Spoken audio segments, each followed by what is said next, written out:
Hey guys, welcome back to part 2 of our listener question episode. This is Dr. Shiloh from LA Not So Confidential, and I am back with Dr. Loudmouth, who won't shut up. That's me, Dr. Scott. People love it. Well, we thought we were going to be able to get all of our listener questions done in 90 minutes. And of course, we didn't. We are still about halfway through. So we won't make you wait, though. We'll put these out pretty close to each other, which I think will be fun.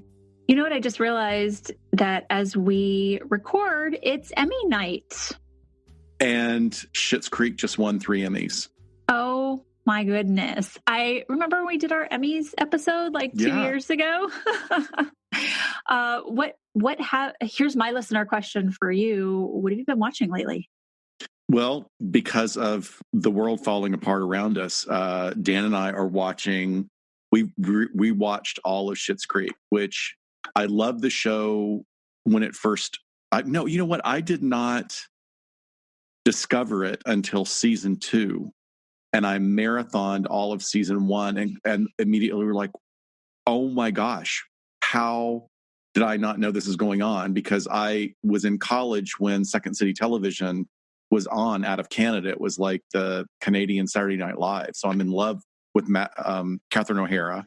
I had stalked her. I used to wait when I was a waiter at California Pizza Kitchen. I waited on her twice. Oh, yeah.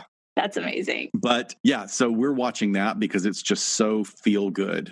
Yep. And I think actually it's, for one thing, I mean, from an entertainment standpoint, it's an anomaly in a show because usually the first 3 or 4 episodes of any new show is really raw and the people don't really know each other. I'm telling you, all of these actors, from the minute the camera turns on, episode 1, they know what they're doing. And it just half of them are related to each other and the others have worked together a long time together. True, exactly. But no, I know what you mean. The feel is just from the beginning. Right now, we just got back to where David has opened up the apothecary and realizes that he and his business partner realize that they're falling for each other. And it's just the sweetest first kiss. I mean, it's just, I like put my hand on my heart going, oh, this is so sweet. Aww, that's awesome. I mean, I would say for most people that don't understand, one of the concepts behind the show, which I think is really lovely and progressive and incredibly humanistic, is that they knew going in that their show was not going to be about racism or homophobia or sexism. That was not going to be the drive of the conflict. The conflict was going to be individuals who are fish out of water. And I didn't even realize that until I, watched interviews with them, I think in season 3. So anyway, enough about Schitt's Creek. Congratulations to the Levys and Catherine O'Hara and everybody associated with the show. And I finally got HBO Max. I haven't had HBO in forever. And so I've been watching The Vow about NXIVM, which I wasn't really, I'm not really into cults like you're into cults so much, but this one is so fascinating to me to finally sit down and watch it. And it's done so well. Actually, it gets gross. It's interesting how grossed out I am by the story. Because, for those of you who've listened to our show, I talk about my experience with being approached by a guru, quote unquote, for a cult years ago. And he was a completely creepy guy. But this Keith Raniere, I look at him and I go, how did anybody fall for that? I know. He's just gross from day one. Well, that's what I was having this conversation with Rebecca Sebastian. And I'm like, when I hear it through the television, it's just like gobbledygook. Like he's saying nothing. But I'm like, is it different if you're sitting in the room with him and you're in that place? Like we talk about, like the place you have to be in to be susceptible to this. And because I'm just like, I tune it out. Like I can't even comprehend what he's saying because I'm so uninterested in what's coming out of his mouth. But anyway, cults. It was like our episode number 7 a gazillion years ago. Yeah. And Scott tells a story about being approached by the guy from Holy Hell. So yeah, go listen to it. Crazy. But yeah, have you watched Coastal Elites on HBO? No, we have. We'll probably watch that tonight. That's supposed to be great. I watched it. It was really great. It makes me really miss theater because it's 5 monologues. And I'm like, oh God, I miss going to the theater. But do you know about the play? I mean, here we are. It's now September, the end of September. We've all been doing our best to adjust to COVID. It's a different world. mm-hmm. It's been going on for a time. It's kind of warped our sense of time. You know, we are constantly adjusting to new normals, and I think the new normal is not knowing where we're going to be even in 8 months. I mean, that's Right. just a reality. There's a lot of big things coming up. So I remember about 4 months ago when there was a big movement in New York to take these small plays and let the original actors do them in their homes on Zoom. And it's really great. I mean, we have a subscription, of course, to the Broadway channel. Right. But there is a one-man play by the actor who was in Ugly Betty.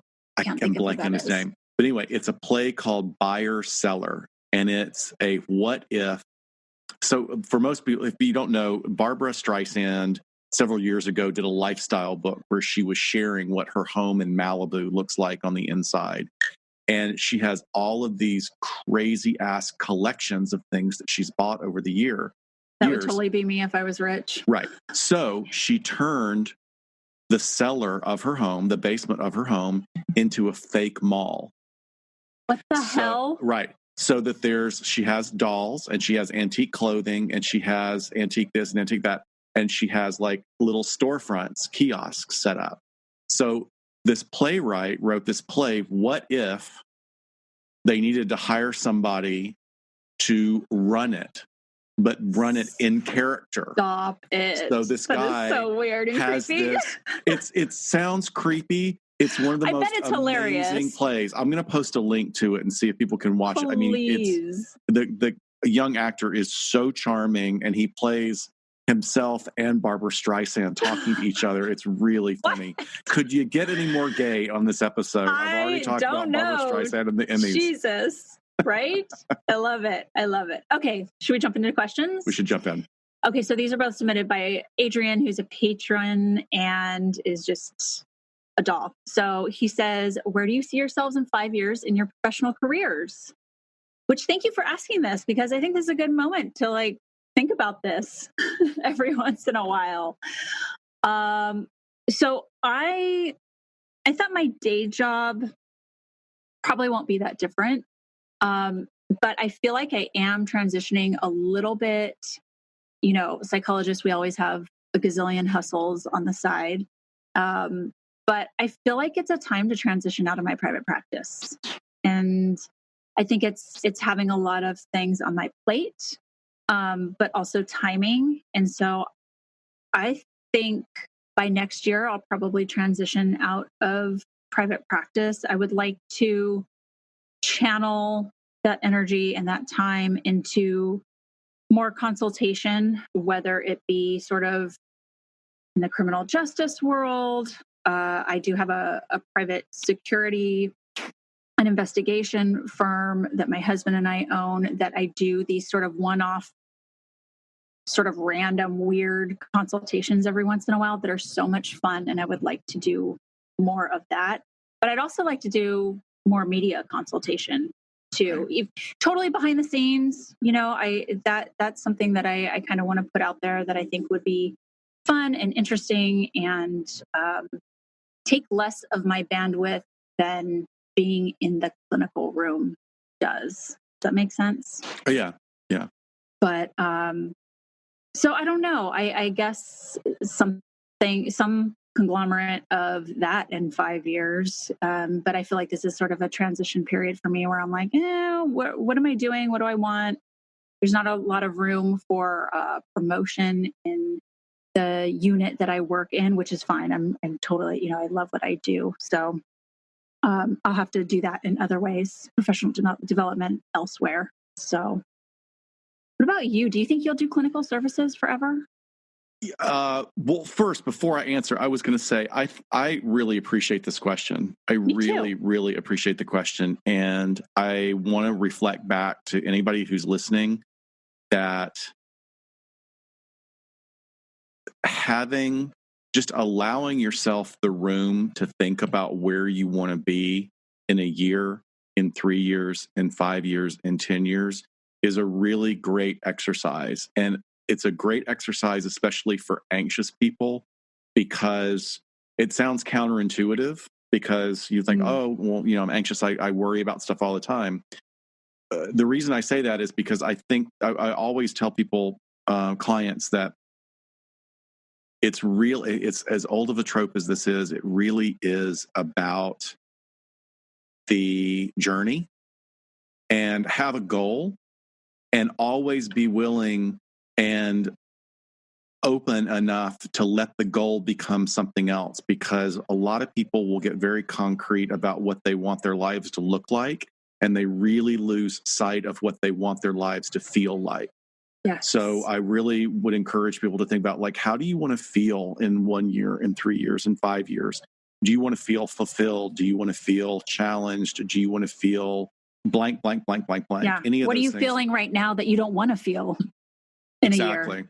Exactly. I mean, you can look, we live in a highly industrialized first world country where, given circumstances and opportunities, you do have a lot of chances to manifest amazing things. I mean, it is a possibility for many people, even some people that are in marginalized communities. Mm-hmm. However, just be careful, because you might be really concrete on something that in the long run is not going to make you feel the way you want to feel. Sure. So, I'm inviting people to come into the emotional realm and think about that. Now, had that being said, with me, I in 5 years, I don't necessarily see myself doing a lot. I struggle with whether or not I use my day job and move up. On one hand, if I moved up through the organization and I wanted to work towards making more macro change and administrative policy, while I really admire that and I'm drawn to it, I don't think I'm the person to do that. I'm very hot-headed, as a lot of people who know me. I stick my foot in my mouth all the time. I'm very passionate. There's a lot of editing that happens on this podcast. There is a lot of editing. I'm just kidding. Yeah. Stop it. But when you work in huge organizations, it's that, those organizations are huge and they move very slowly.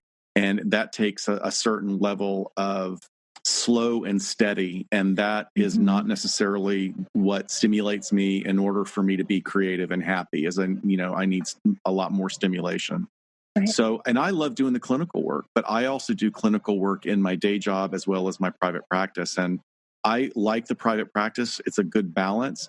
But, I have had to come to a place where I have to really look at Western culture and its misplaced emphasis on what we used to call Protestant work ethic, that your sense of identity and self-worth is based on how hard you work. And, that if you don't have quality relationships, or you don't have this, or you don't have that, it doesn't matter, because you're a good person because you work hard. And that's something that really emotionally I had to deconstruct in my own therapy work. So I see myself like really reconfiguring and moving the chess pieces around on the board for myself. I'm going to keep the private practice for a few more years, but it's going to be much smaller. Good. And I want to write more.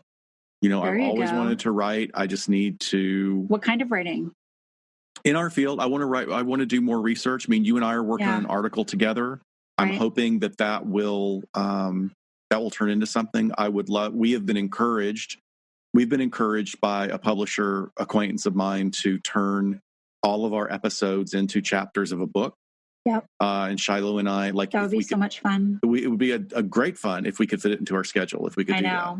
And then we also both, LA Not So Confidential has opened up some opportunities for us that, we'll be coy about because we can't really talk them out, but they're really great ideas. We are holding them lightly. We'll see what the universe provides, and it's fun. So who knows where we'll be. I I know I'll still be in this field. I mean, I can't even believe that I found something that I could be so happy and passionate about, like after being in a completely different career. It's pretty cool. Yeah, I it surprises me how much I love collaborating with others on projects and research, and obviously like it's manifesting in this way. But I've always been like so independent. I'm going to get it done myself. The amount of work I put in is directly related to the output that I get. But the collaboration pieces, I really feed off of that. And it's so fun to meet people with different experiences and expertise and disciplines and or something similar but a different perspective, and collaborate on a project together. Yeah. Well, I feel like I'm more productive in that environment and in that scenario because there's something about having the containment plus the accountability of working on a project with someone else. I just feel like it's for me, that's the perfect crucible. And I know that there are other people that like, I don't want to collaborate. Let me just tell me what to do and I'll go off and do it on my own. Right. You know, but I also like you were saying, I want to collaborate with people that are going to feed my process as well, and vice versa. I want to be able to be supportive and adjunctive to other people's processes as well. Yeah, definitely. So Adrian also asks us, have either of you taken a client that had to be assigned to a different clinician? I'll let you go first. So I've been on both sides of it. The one that was very interesting was I was working with a family at an agency having to do with forensics. And I thought going in it was going to be run-of-the-mill family work. And I very quickly realized that on the outside, while it looked like a quote-unquote traditional family patriarchal structure, that there was a dynamic going on where mom was incredibly unhealthy. And I went to my supervisor and I said, I mean, it's interesting because my supervisor was a psychologist, so she wasn't really well versed in family systems. So I kind of had to draw a diagram and explain it to her, like, look, this is what's going on here. And we don't really do that kind of work here. I can do it for you, but here's what I will do. I will poke at the foundation here and here and here to see what kind of reaction I get. So we agreed that that was going to be okay. And the minute I poked, they never came back again. Oh, interesting. And I mean, this was a gentle poke. This was like a gentle poke. And there was she tried to make a complaint. The mom in the dynamic tried to make a complaint that I had been insulting to her. And of course, like the supervisor checked out with the other family members and they were like, no, that's not what happened at all. So then she changed her story and she demanded to see another clinician. So, which is fine. You know, everybody has their stuff. And definitely. It's the maintaining the therapeutic relationship can be very difficult at times because, you know, it can fall apart when you challenge people's predisposition and you know, their foundations. So on the other side, when you say reassigned, I'll tell you this, one of the things that has happened, and this is something that we don't really talk about a lot in our colleagues. Like I'll talk about, like I had two colleagues, Steve Lappa and Angela Wallace, who are MFTs here in Los Angeles that are they're such amazing clinicians and they're such amazing people. And, you know, we went to grad school together. I'm just so in awe of the work that they do. And we're all very different. All three of us work very differently. We have different modalities, but you know, we had our shrinks who drink night. We have it pretty regularly. We haven't so much through COVID, but I remember a couple of years ago, we were having a Friday night cocktail session and we were talking about how, you know, inheriting clients from other clinicians in the private practice world that are known to be problematic. Yeah. And so it's not so much about, I'm not revealing anything about the clients that came to us, but there's some people out there doing this work that, you know, I just encourage people, be really careful about who you go to as a therapist. It's got to be if anything feels off about that person, that is your instinct telling you that something is off.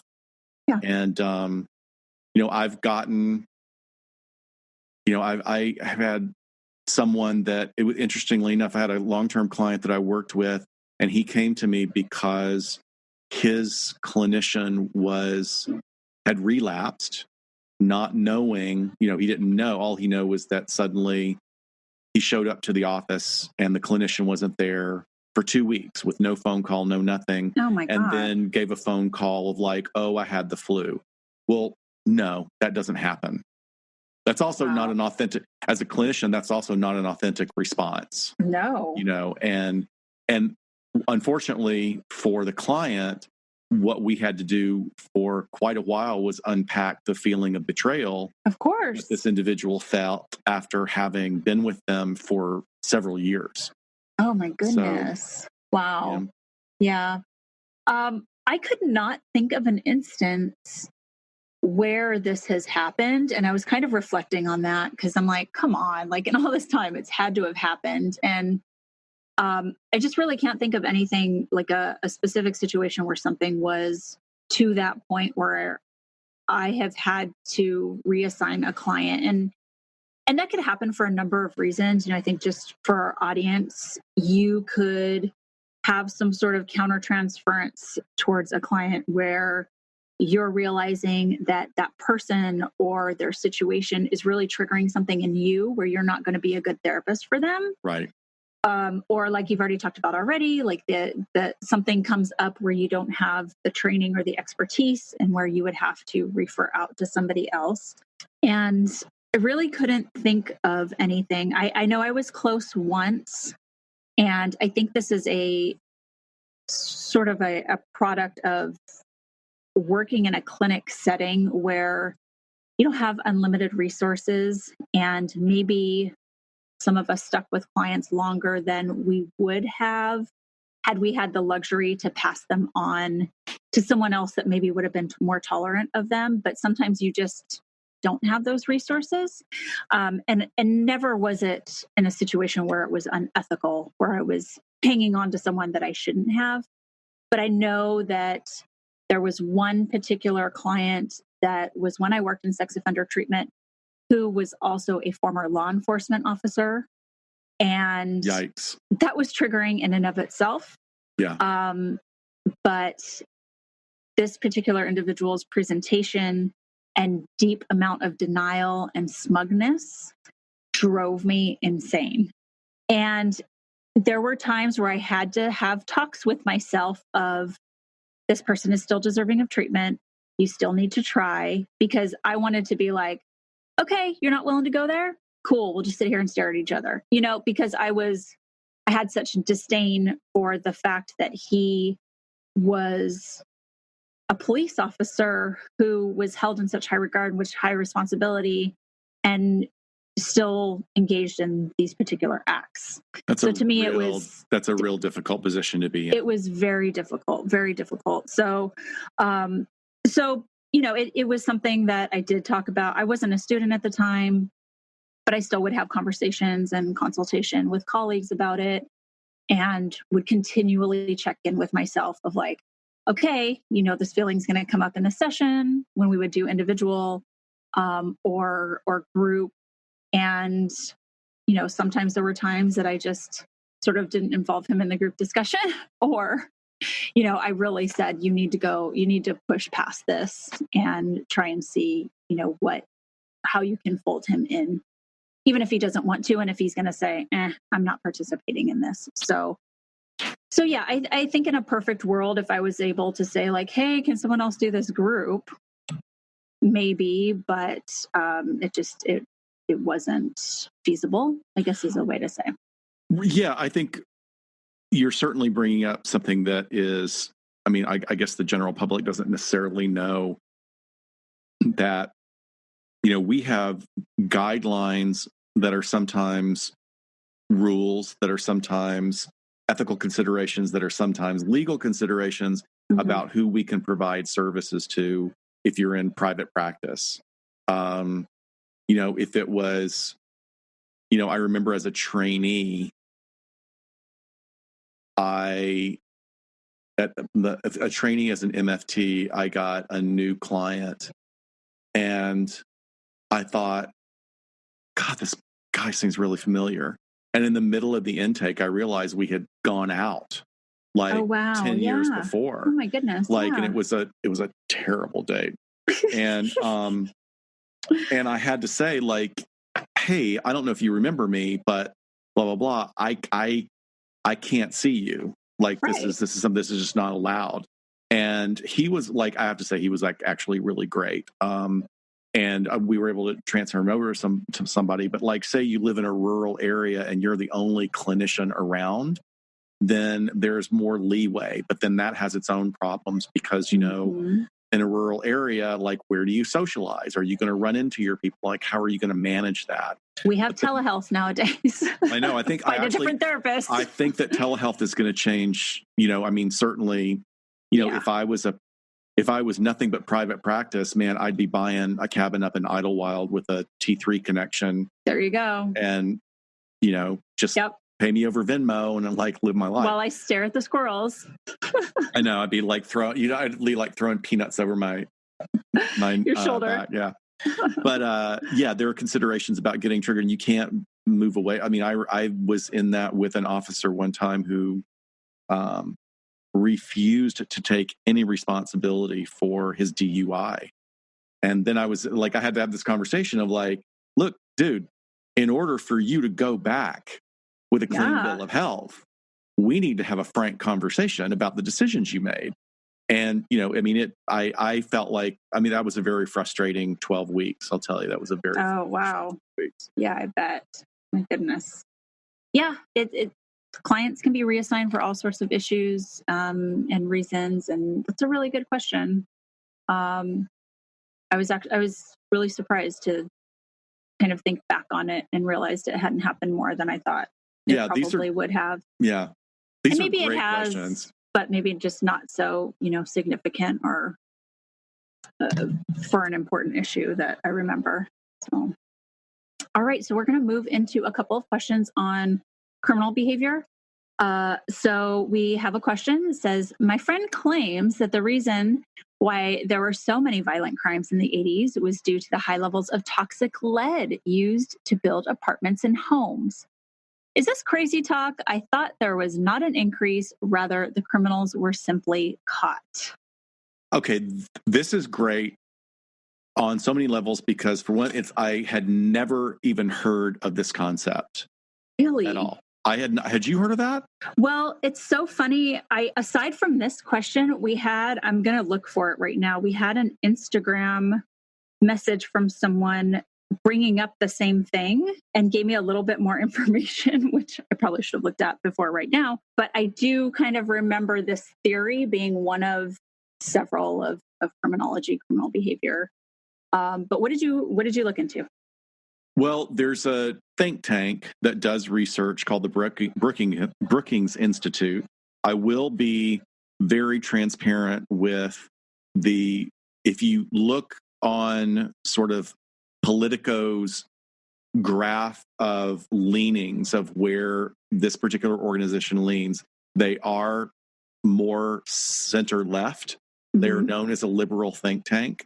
Okay, so that's good to know. If that puts anybody off, you know, I did fair warning, just wanted to let you know. There was an article by the Brookings Institute that basically looked at a bunch of stats, and it's been supported in 3 different studies that inner city crime, you know, there was a correlation between the amount of exposure to lead in young adults. That's really interesting. You know, it reminds me of, I hope I get this right, just off the top of my head, do you remember when the Freakonomics book came out? I don't know. I hate those guys. So like 10 years ago or something like that. Oh, it's longer than that. Longer than that? I will say that some of the stuff they talk about is absolutely genius, and some of it I think is absolute BS. But okay, good caveat. Yeah.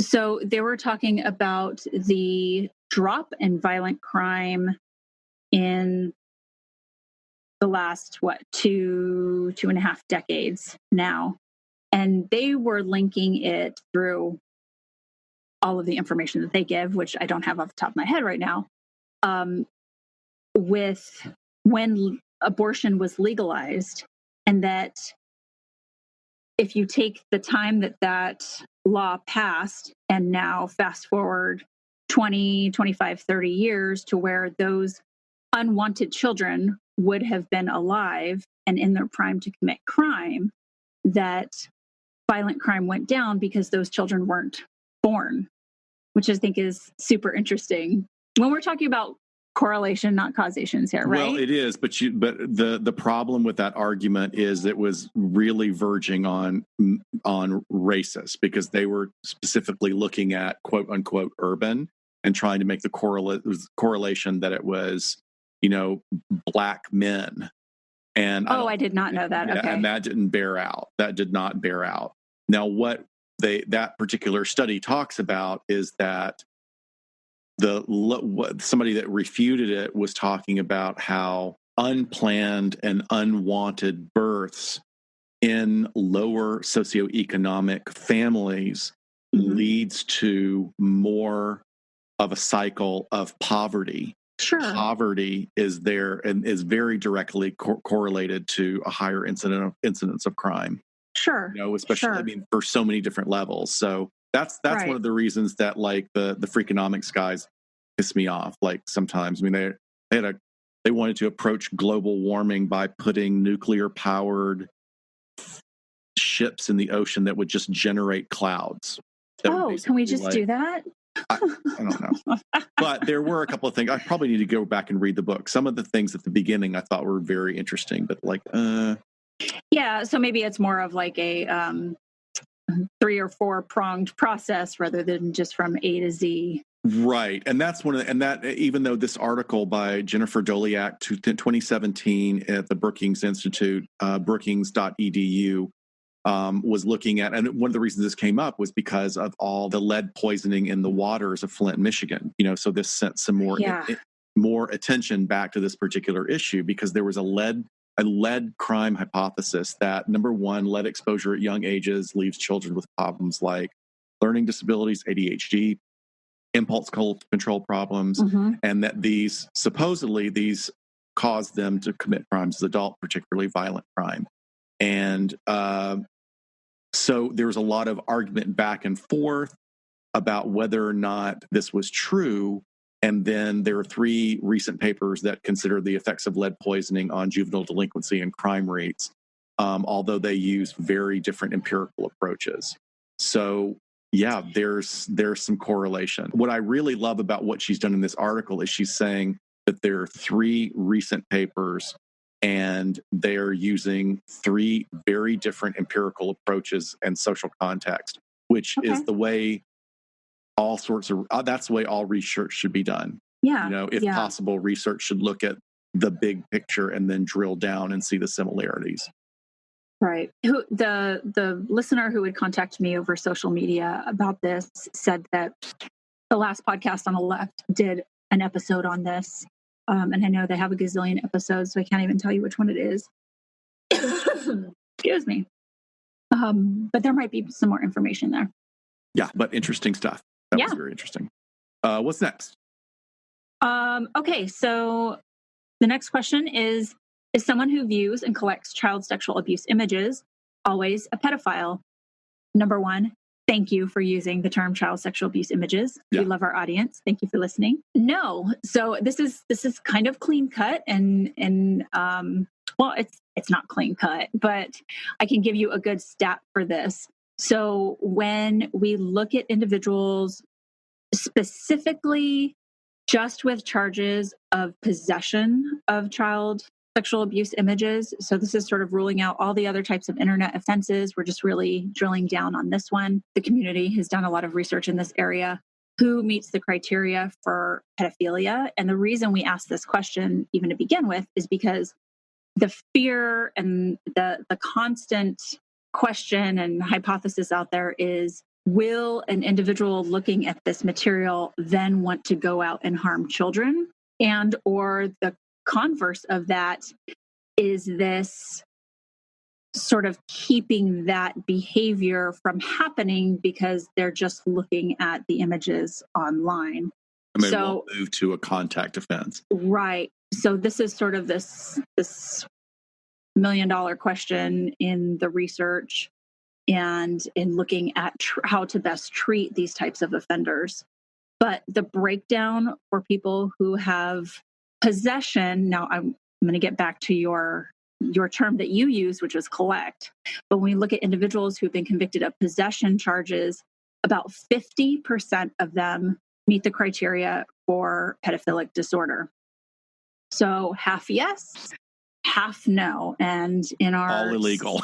All illegal, right? 1,000%. Yes, have no, all illegal. So in our series on internet facilitated sex crimes, we break down all those stats and talk about the intricacies of what makes up somebody who is looking at this stuff. But I find it's really interesting that she says someone who views and collects, because to me, when I am going through and have the file of someone in front of me that I'm trying to assess that I might be looking at a pedophilia diagnosis, I want to look at what their actual behavior was like, not just a charge of possession. So if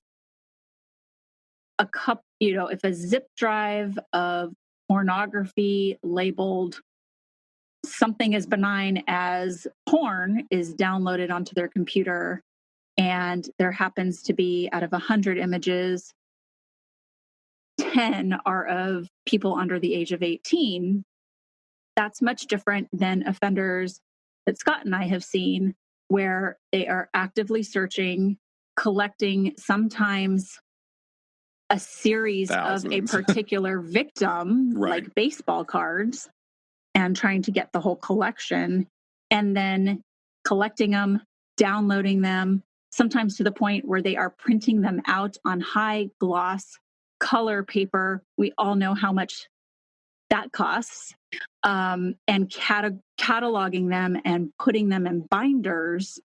That is much different. And I'm going to take that information to say, okay, what is this person's true sexual interest, and or what was the pathway that they got to this material?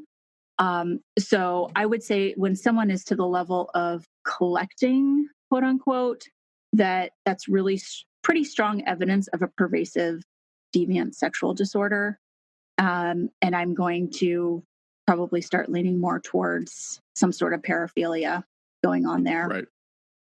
It would lend to my argument, if you will, for a pedophilic disorder, as well as any information that I obtain from the person themselves, as well as other history of behavior.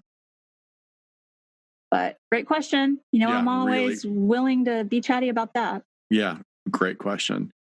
So the next one is, what is the favorite part of your job? Ooh, I feel like we talked about so many good things already. I feel like I have to add on to this the collaboration piece, but I won't talk about that again. I like the being able to sit in a room and make that connection with another human being on a level that might only be impactful to them for that 50 minutes and hopefully beyond. But just getting to share those really human moments with someone is really special. That someone that isn't, your family or your friends, and that it's a safe space for them to be able to have that as well for whatever they're dealing with. I mean, that's pretty unbeatable. I feel like I also got that fulfillment when I was a police officer too, when you're going to someone's home and they're having a really awful, sometimes horrific day, or, it could be something simple and you're just helping them. You're making the smallest difference in their day to be able to help them out. I guess there's a lot of careers where you can feel that way. I don't know if you're like a IT person on the other end, maybe you're helping someone out with it when their internet's out, like it was for me on day one of my daughter's distance learning.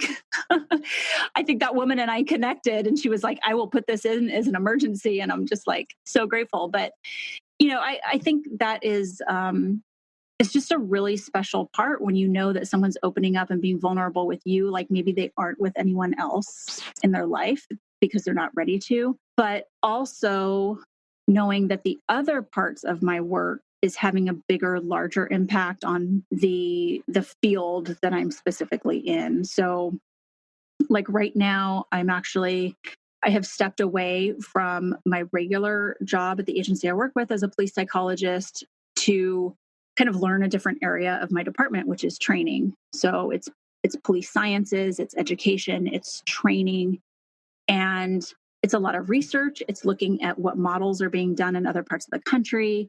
It's how can we best have the top-notch police training in all sorts of areas, which we know is, like, to me, is hugely important right now. And I feel so absolutely grateful to be a part of it right now, because I feel like, okay, this isn't like that one-on-one impact, but this could be really big. And this could be, in this moment in time, something that is changing the future of police training forever.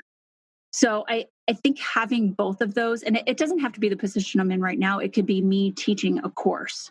Like that to me is not that one-on-one, but I feel like it has a big sustaining impact on how an officer, a jailer, a dispatcher is going to go about their job in the future. If it's like how to deal with somebody with mental illness or being aware of what suicidal behavior might look like, that's going to be important one day that they have that information in their back pocket. So it's that duality, that one-on-one, and then sort of the larger picture. What about you?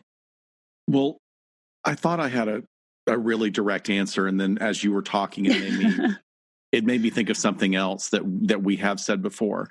But this is really overarching, and then I'll add another point. I love my job. Like, yes, I feel like why? I feel like I'm the luckiest person in the world because I love my job. And, that's not necessarily, it's not fair to people to say, do what you love and you'll never work a day in your life, because that's just not a reality for the vast majority of the world. Certainly always trying to have a quality of life, no matter what you do. The example I think of is that when I was in entertainment, and I had moved out of performing into casting, I had my first boss was somebody that I learned so much from, and she was just amazing. Her name's Allison Jones. She's hilarious. She casts Judd Apatow movies. She's like this unbelievable talent finder. And then I worked with Robin Lippin, who was another amazing boss. And my third boss was a nightmare. And not so much amazing. Yeah. And so the juxtaposition that I'm trying to illustrate is that it was on a network prime TV show that was, for working in casting was pretty prestigious. And I thought, like, this is really cool. My name is in the end credits of this television show. How cool.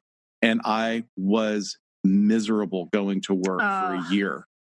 This person was, has their own challenges. That's what I'm going to say is like, you're so nice. Bless their heart. Intrinsically, yeah, it is. It's a Southern thing of bless her heart.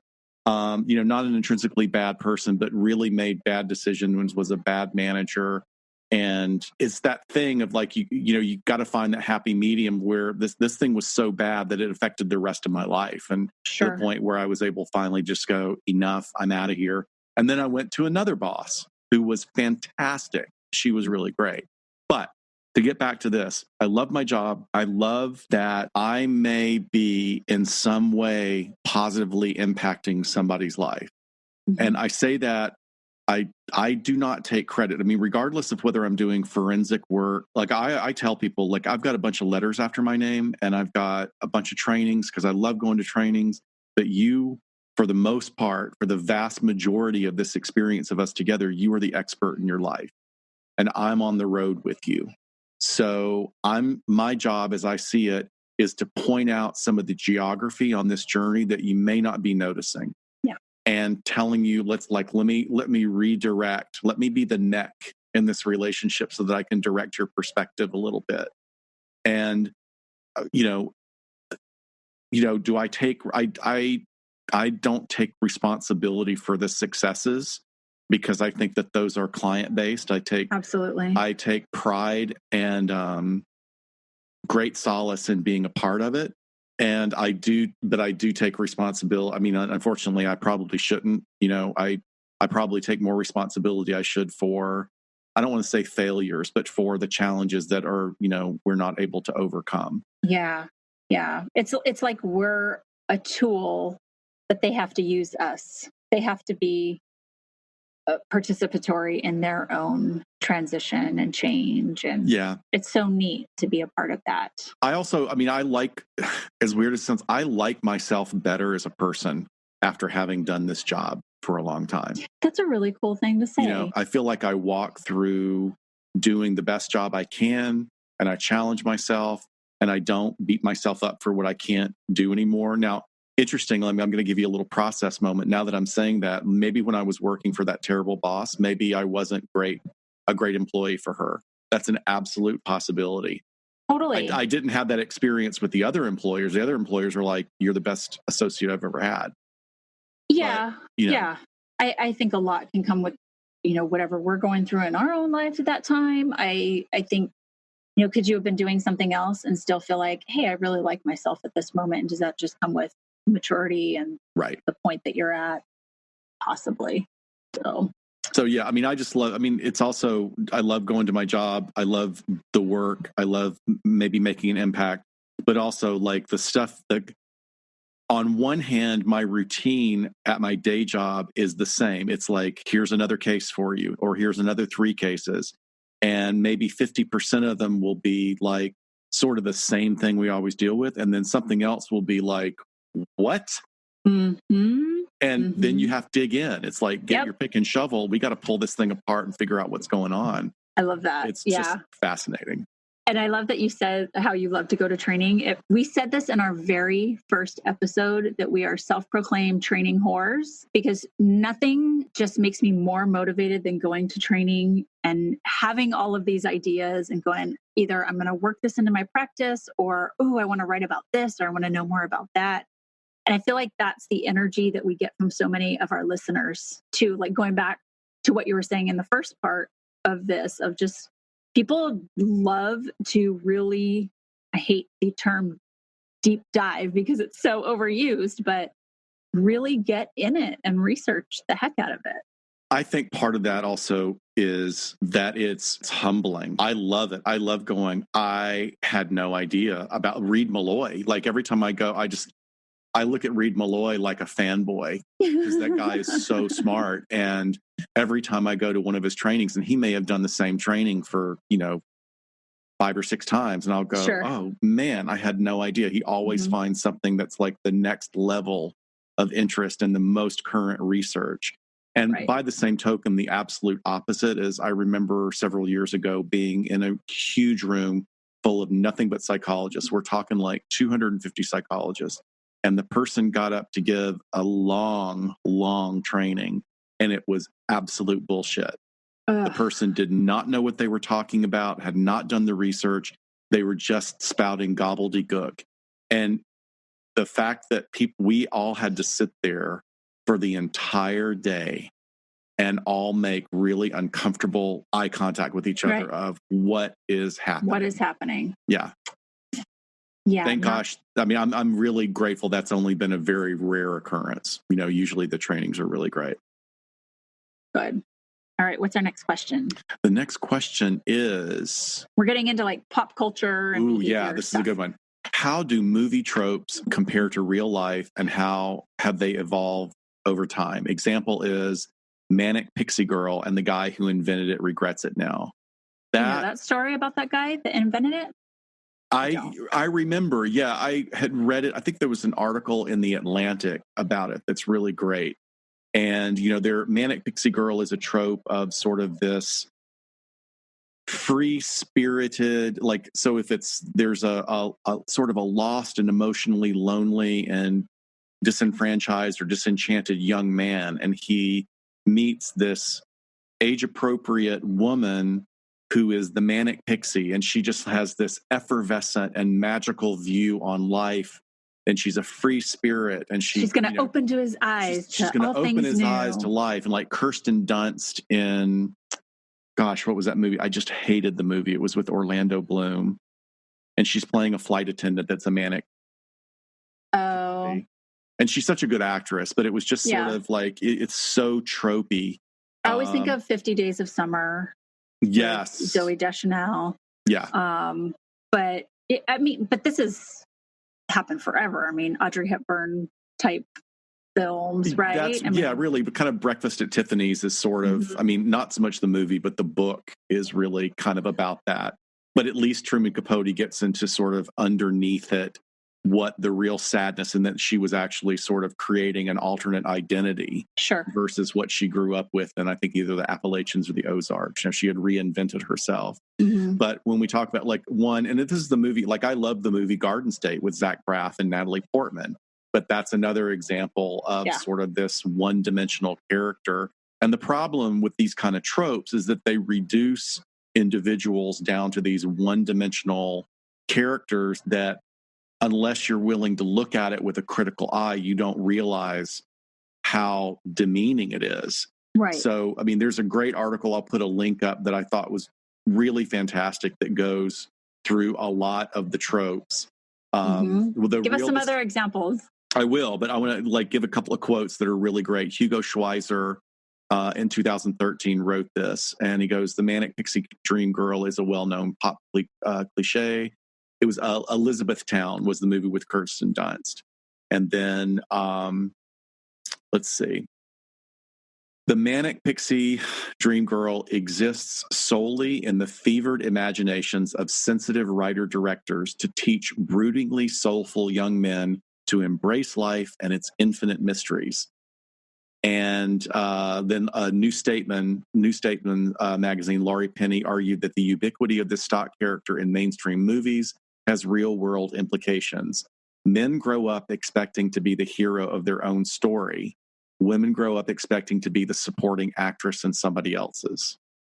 So on the surface, they think it's going to be empowering to women to take on this magical sort of persona, when basically it's the side character to the guy's story. Right. So you wanted to say something. I was going to. So is the hypothesis that this stems, particularly in filmmaking and TV, that the writer's room was majority men?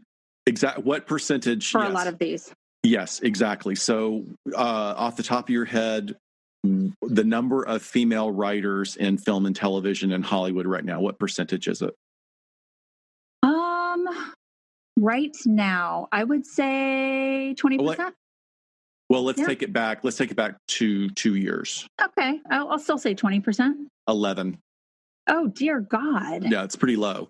Because what it means is that we're one perspective on female sexuality. I mean, like a whole series. I could not even watch this. I hated this show so much. Was Ally McBeal. Ally McBeal. Loathed that show. And that was Callista Flockhart. Was that? I mean, I hear she's a nice person. Yeah, but that's exactly what that character is, and I just found it completely. Well, but you also have the exotic Asian woman in there, right? Yes, we have a list of them. I mean, the other one that comes up that is particularly needs to be challenged is the magical Negro. Ooh, which is like Will Smith in that golf movie, or it's always it reduces people of color down to this secondary character that is there to then enhance or magically change the perspective on life of this primary, usually white character, usually white male. Mm-hmm. And that's just, again, it's just a trope, and that needs to die. It needs to stay. Because that's been around for a very long time. Right. Even going back to, horrible movie that needs to never be seen again is Song of the South. Yeah, that's exactly what I was thinking of. So hold on. There's a whole list of them that I got that was so well done. The list of it's called 10 media tropes that just need to die already, which I think is great. These are great. So this one's pretty clear. The damsel in distress. I'm a helpless woman in need of rescue.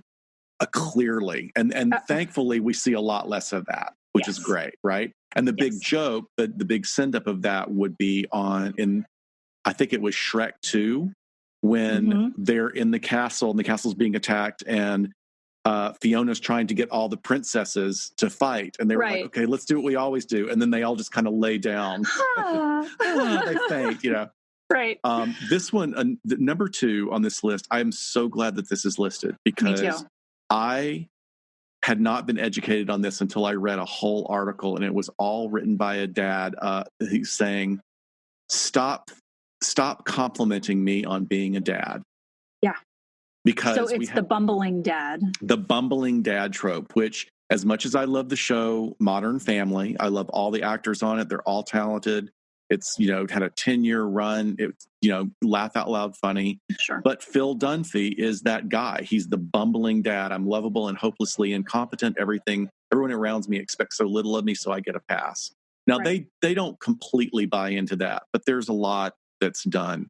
And it's also not respecting the guys that are out there in this modern world that are being great, competent dads.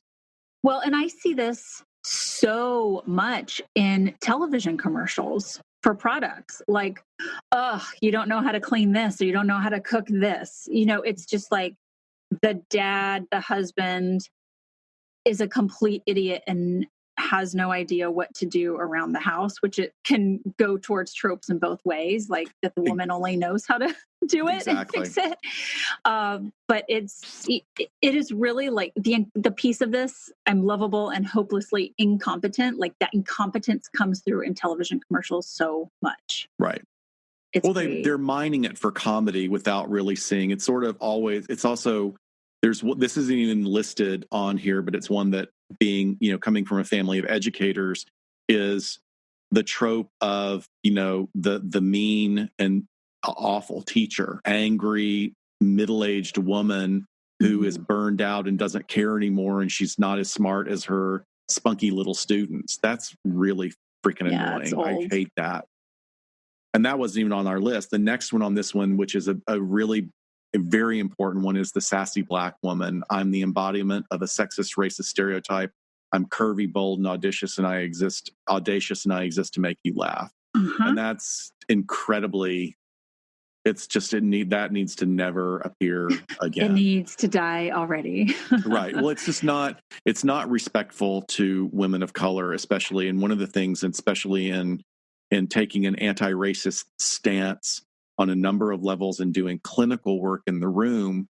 And this is something that reading an article about this written by a Black woman, how frustrating it was for her to sit with a therapist who, when she shared, all the struggles that she was having, as that's what therapy is for, the response back from her white female therapist was like, but you're a strong Black woman.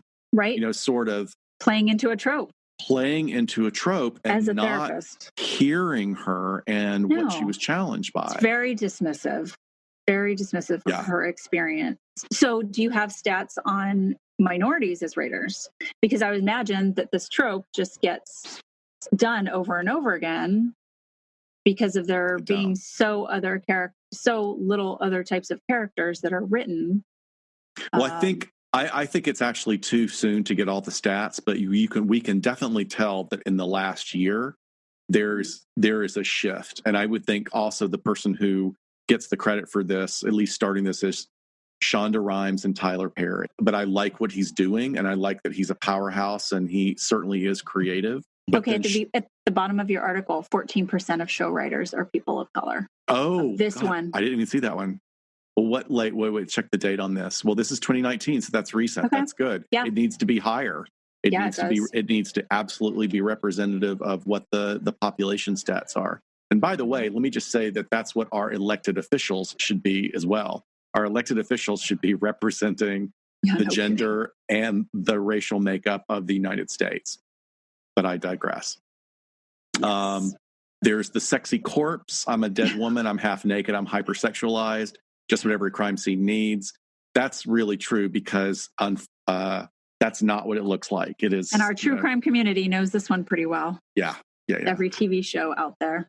there's several of them. The bitchy boss, I'm a woman, I'm in charge, so of course that means I'm mean and nasty. That's something that's completely out of balance, because once again we look at women as, right. like, if you're not fully recognizing them as autonomous human beings, then you want to put them into this little cabinet of a boss. That it's sort of the idea of, if we were to take all those qualities and put it in a male character, then we would automatically be saying, oh, this is an assertive, authoritative boss who's running a tight ship.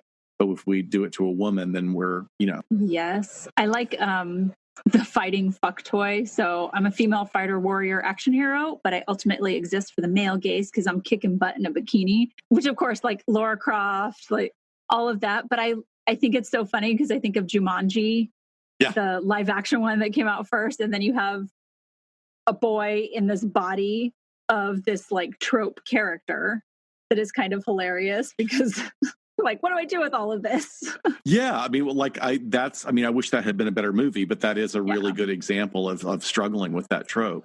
One that particular I find interesting because I have a different take on this, but on this list they talk about the slutty LGBTQ character. I sleep with everyone because my sexuality is the defining aspect of my identity. And I agree, like that's a trope that needs to end. But I would also offer that if we are living in a primarily puritanical society that looks at a very narrow view of what healthy sexuality is, right, then it's very easy to judge what is just being done openly. Sure. So are you calling it slutty when somebody is just they have a more open and they're more comfortable with their sexuality than something that is more of a heteronormative perspective? Totally. So, yeah. I mean, that's how we labeled Samantha from Sex and the City, right? As slutty, the slutty one, when it's like she's incredibly responsible with her sexual behavior and, from safety to to also being really being upfront with her partners about what it's about. Completely. Right? So completely. Very healthy. Then that's another example of like, if, like we wouldn't, I mean, look at Barney on How I Met Your Mother. I mean, I love Neil Patrick Harris and I love that character, but I have problems with it now because he's so manipulative, right? And they use it as a comedy thing. But then again, on what Samantha does is that she owns her sexuality and she's very open about it and very, like, this is what we're doing. And she's not taking advantage of anyone. Right. Yeah, these are good ones on this list. But that was a great question too. Thank you for writing that question. I think that's just fascinating. It is. I think we received that question a long time ago and I was like, we have to get around to this. But so are we hypothesizing that it comes down to the writers and the lack of diversity and just kind of a lot of stuff, I guess, gets repeated that has success in entertainment that needs to die? Well, I mean, there's also like looking at what sells. So there's this sort of concrete view of, well, this is what sells. And then you have to push back against that and go, well, no, because I don't care how many marketing research people you have, is like, if you're not opening up your market to bring in an additional audience, right, then how can that be an accurate stat? Well, I remember on Will and Grace, and the first time around, Karen made a really funny statement where she was flipping through the channels and she's like, oh God, it's another comedy night. Fat guy, skinny wife, fat guy, skinny wife, fat guy, skinny wife, which is another, like, that's a comedy trope. Totally. Like, that doesn't really exist in the real world. I mean, the majority of people generally tend to not have that much disparity in their physical appearance. I'm glad you brought that one up. Yeah. I thought about that with the bumbling dad. I was going to say that. So the next one is, I'd also love to see how you both feel about social media and its effects on mental health. And then the question after that was thoughts on social media and teens, which I think we can combine these two. Yeah. So I'm really concerned about it. I teach law enforcement about a 3-hour lecture every couple of weeks, and a big portion of this is the effect of social media on teens. I mean, part of it is talking about children and adolescents, and I talk about I'm of the age when I grew up. if you were bullied, the bullying ended at 2:30 in the afternoon or 3:00 when school ended, and it doesn't now. It's relentless all night. Relentless, and also not even just like the experience of bullying, but the experience of comparing yourself with a false and unrealistic expectation of beauty or SES or lifestyle or career. It's all a fantasy, and I don't think kids are able to necessarily discern that as well as adults. It's all a curated fantasy that we're getting all the time, over and over again, as much as you open up your phone. So it is the research is starting to show, particularly with the high rates of suicidal ideation with adolescent females, that it's looking more and more like it's being attributed to social media use. And you touched on the bullying. So one prong can be the bullying aspect, but the other prong can be the depression that's we're seeing with those constant comparisons to this unachievable self-image or world or lifestyle, whatever you want to label it.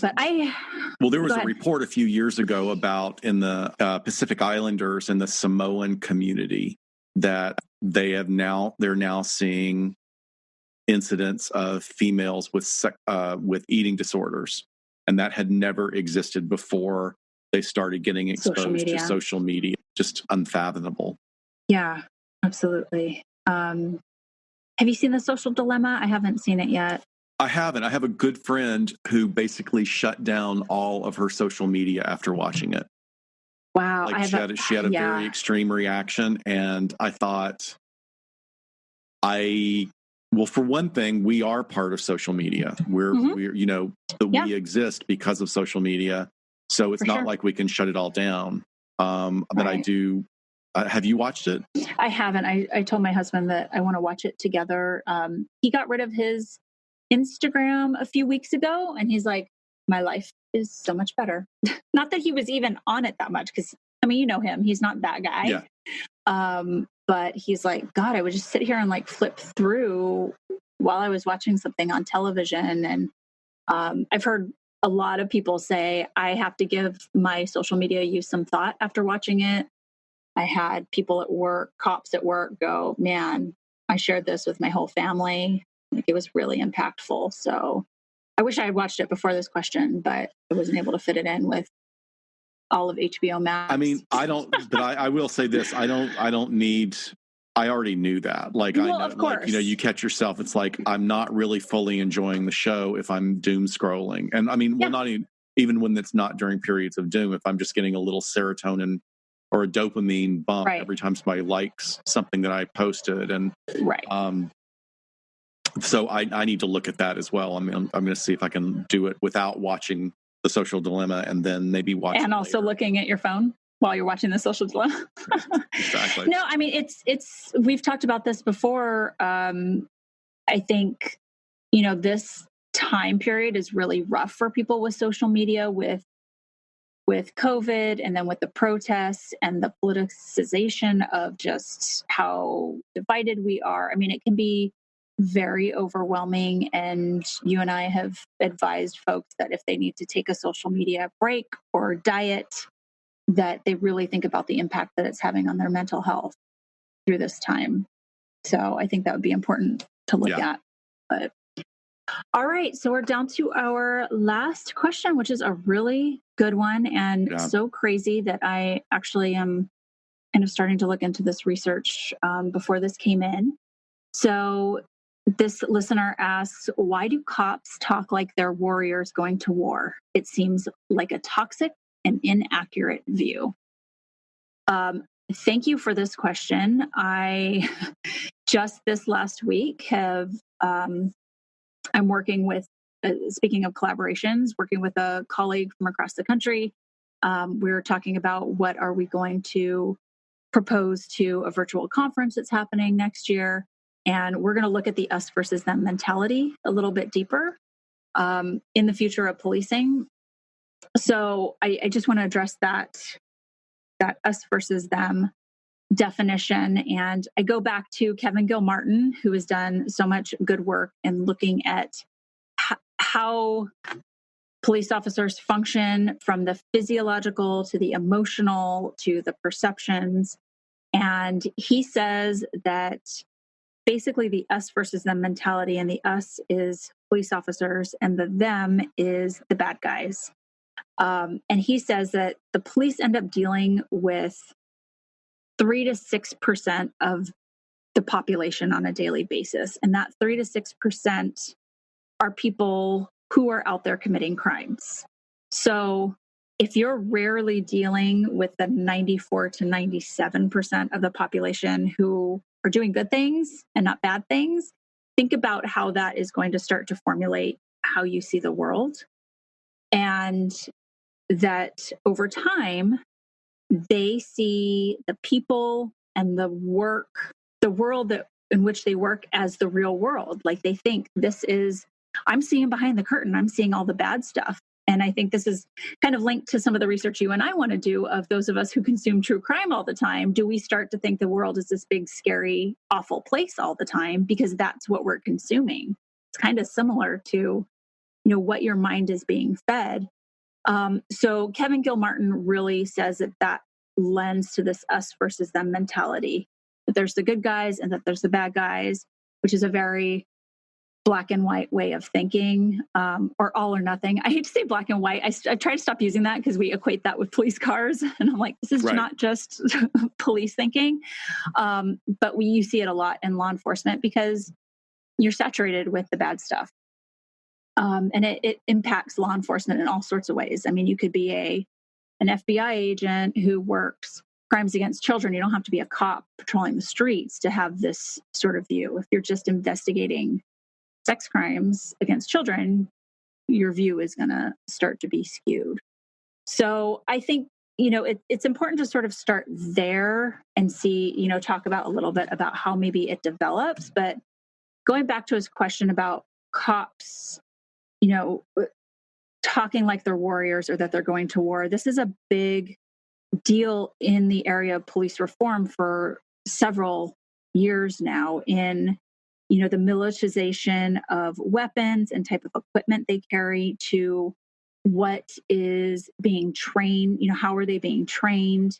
And is any of that sort of this warrior mentality when it shouldn't be us against them. It should be how can we help our communities and how can we be public servants? However, which is good. I think we need to look at that. I think it's more complicated than just a type of training or a type of weapon that they have.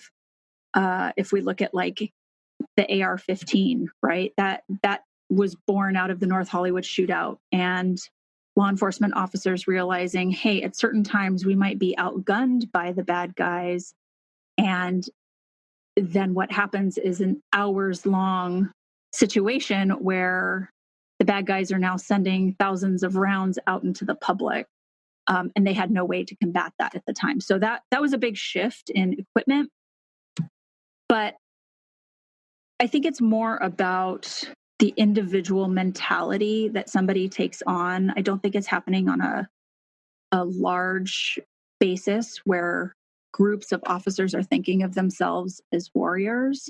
And, I'm not quite sure where that's coming from. I think it can come from all sorts of experiences. Well, look, this is totally anecdotal. No, go for it. I have to say that you talked about sort of the militarization. I'm just going to say from a perspective of optics. So if you are dressing full armor like you're going into a battlefield, and I'm not saying that I don't want our officers to be protected. I absolutely do. Mm-hmm. But there is a level of anonymity that comes with all of that gear that I think contributes to a homogenization of thought that is not good for that small percentage of law enforcement personalities, the very small percentage of the ones that will act in a way that is inappropriate and not adhering to the standards and the requirements of their job. So you're talking about like helmets, masks, like goggle, like, all this protective gear. There's a way that it becomes where, it helps to create something that's other than protecting. It also goes to like sort of the funding that came down for police departments. So we've got like these little, almost rural police departments that have full on tanks. Mm-hmm. Like, well, what do you expect the people in your community to think when you have a tank?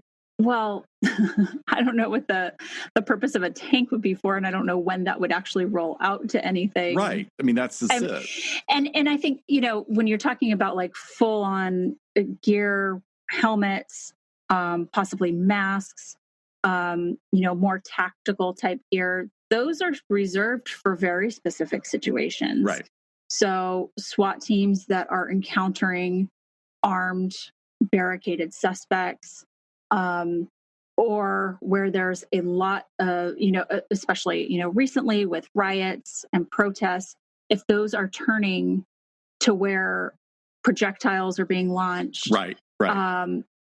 If there is gas that's being used, masks would be there for protection. But your everyday patrol officer isn't, I don't think I ever took my helmet out of my trunk that we had. Once we had an active shooter, a guy that was shooting his rifle from his apartment. So I took that out of my car on one occasion, but that's not something that is done in an everyday patrol type scenario. Right. It's totally reserved for when it's absolutely needed for the officer's protection because of the actions of somebody else. But yes, that perception, definitely the equipment, I get it. But I'm thinking of the mentality of this person and the words that are coming out of their mouth. Right. Like and that's why I said anecdotal. Absolutely. Yeah. But I think, there's a couple things. We do have a lot of officers that are former veterans. So, that have seen, we've had a lot of wars and a lot of combat in the last several decades where veterans who are coming out and being hired as police officers do have combat experience. So they're coming with that mentality. I think that might be one contributor to it. I kind of reflected on this and I was like, wow, have I ever thought like that? And I didn't on a day-to-day basis. No. And the place that I worked was very community oriented. Our community really, really was proud of us and loved us. And I was very fortunate to work there. Fairly low crime, if we just kind of put it against the backdrop of all of Southern California.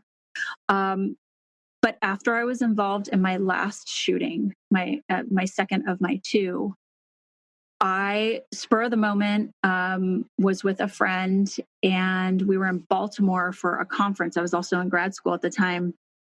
And we went to a tattoo shop and she and I both spontaneously decided to get tattoos. And I got one that in another language says warrior. And that came specifically out of the scenario that I survived from my shooting, where I felt Got it. I was a survivor of this scenario, but never had I had that mentality on like a day-to-day basis when I was going out into the field. So I wonder if, and I haven't found research yet, like I said, I'm just starting to like dive into this as of this week. But I wonder if those who have been in post-critical incidents have that, if that can contribute to that. But I know what this listener is talking about. I know that guy. I've worked with that guy who has been like, all right, it's time to get out there and go see what the world is bringing today. And, can have very much that kind of verbiage. And he's saying that out loud, right? So other people are hearing it. Yeah.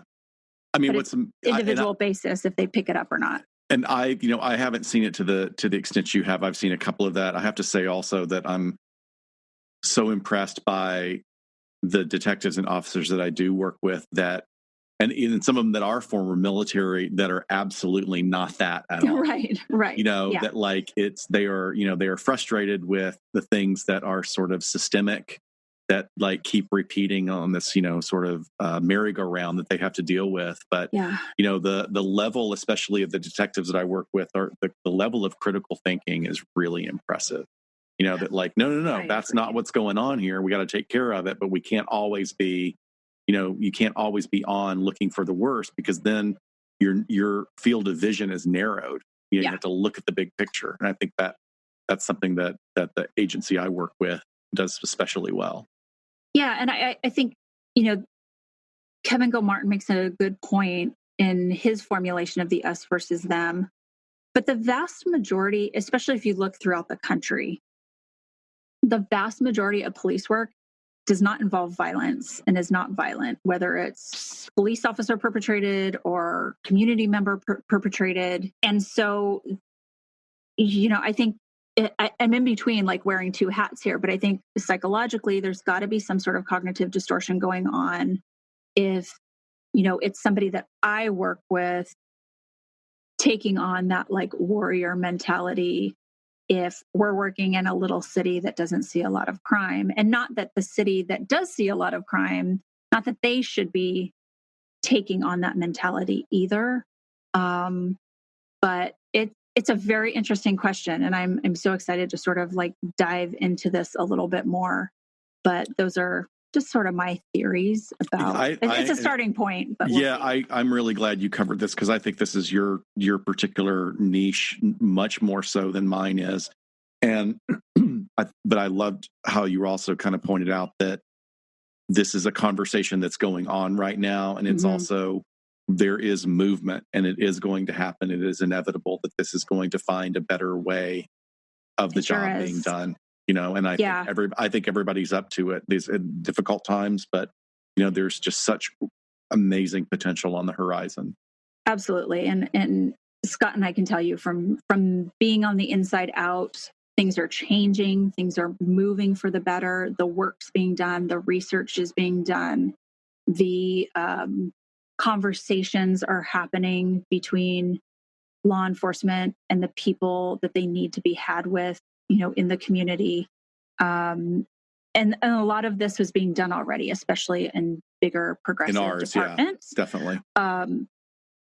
For 30 years, there's been a lot of movement and progression, and departments realize they can always do better, even if they feel like they've been doing well all this time. Always do better. Yeah. So there is a lot of really important stuff happening right now, and I'm happy I get to be privy to a little bit of it. So yeah. Woo! So that's our listener question episode. Thank you, guys. Lots of good stuff. This has been great stuff. Keep it coming. It may take us 6 months to get around to another 2 listener question episodes. I know. When was our last one? I have to look. It was a long time, but this is a lot of fun. And thank you for listening and being part of the conversation. I'm sure what we'll do probably, this will be, by the time you're listening to this, you'll probably get that it's going to be 2 episodes week to week, back to back, that we don't usually do. And we'll do commensurate Get Vocals to do follow-up discussions of it too. For sure. Please join us on Get Vocal wherever you are in the world. Estonia, I know you're out there. I keep seeing you on my Chartable. We're really high in Estonia. Thank you. I really want to visit Estonia. I do too. I haven't been. I was amazing. There 30 years ago, so we should go again. Oh my goodness. They have the coolest technology. Do you know everything is on the cloud for them? Like literally everything, which is kind of scary. That's like nobody, you just give a number. You don't have like a banking account number or anything. You just have a number, which is a little scary, but also kind of cool. Yeah. All right. Enough with our Black Mirror talk, right? Yeah, exactly. All right, guys. We'll see you next time on LA Not So Confidential. Take care. Bye, folks. Stay safe. Be safe. Bye. Be well. Bye.